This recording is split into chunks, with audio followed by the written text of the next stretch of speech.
போன வீடியோவில் ரொம்ப முக்கியமான பாயிண்ட்ஸ் எல்லாம் பார்த்தோம். அதில் 2 முக்கியமான ரீசன் இன்னும் இருக்குது.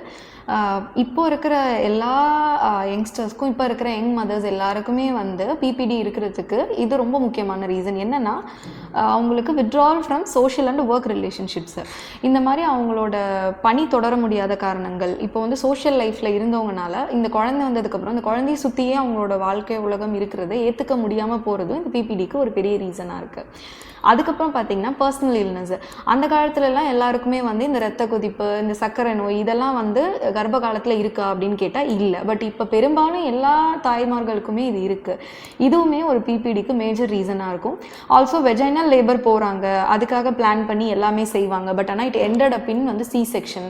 ஸோ அந்த பிரசவ அறையில் அவங்களுக்கு நிகழ்ந்த அவங்க அனுபவித்த அந்த அனுபவங்கள் கூட இவங்களுக்கு இந்த பிபிடிக்கு ஒரு மேஜர் ரீசனாக இருக்கலாம்.